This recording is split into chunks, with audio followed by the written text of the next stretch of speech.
మీరు ఇక్కడ చూస్తున్నారు అది యూజీడీ పైప్ లైన్, దాని అది అన్ఫినిష్డ్ గా ఉంది. మీరు ఇదంతా ఒకసారి చూస్తే ఇల్లు పడగొట్టేశారు. 5 ఇయర్స్ అయింది ఈ ఇల్లు పడగొట్టి. ఇంతవరకు రోడ్ వైండింగ్ అనే పేరుతో ఈ మొత్తం ఇక్కడన్న ఇళ్ళన్నిటిని పడగొట్టేశారు. కానీ ఇంతవరకు రోడ్ వైండింగ్ జరగలేదు. ఇక్కడ ఉన్న వాళ్ళని ఎటు పంపించారో తెలియదు, వాళ్ళకి ఎక్కడైనా కేటాయించారో లేదో కూడా తెలియదు. ఆ డ్రైనేజ్ వ్యవస్థ అలాగే ఉండిపోయింది. ఈ శిథిలాల్లాగా ఇక్కడ ఇలాగే ఉండిపోయింది. ఏ మాత్రం మార్పు లేదు.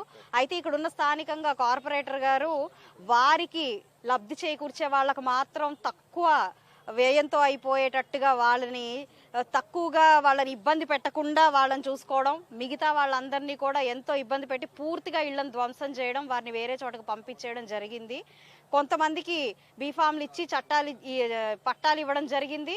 అయితే చాలా మందికి వాళ్ళని ప్రశ్నించిన వాళ్ళకి లేదంటే మిగతా పార్టీ కార్యకర్తలకు మాత్రం యథావిధిగా ఇల్లు కూలగొట్టేసి ఎటువంటి ఇంటిని కానివ్వండి, ఒక పట్టా కానివ్వండి లేకుండా వాళ్ళని రోడ్ల మీదకి లాక్కొచ్చిన పరిస్థితి ఈ గత ప్రభుత్వం 5 ఏళ్లగా ఇదే చేస్తుంది. మరి ఇక్కడ ఉన్న ప్రజలు స్థానికంగా ఎంత బాధపడుతున్నారంటే, రేపు ప్రభుత్వం వచ్చి రాగానే, కూటమి గెలవగానే ముందుగా ఈ సమస్యల మీద దృష్టి పెట్టి వారు ఎక్కడున్నారో వెతికి మరీ వారికి ఇంటి పట్టాలు ఇచ్చేలాగా మా ప్రభుత్వం కృషి చేస్తుందని చెప్పి ఇక్కడ ఈ పర్యటనకు భాగంగా ప్రతి ఒక్కరికి నేను వాగ్దానం చేయడం జరిగిందండి.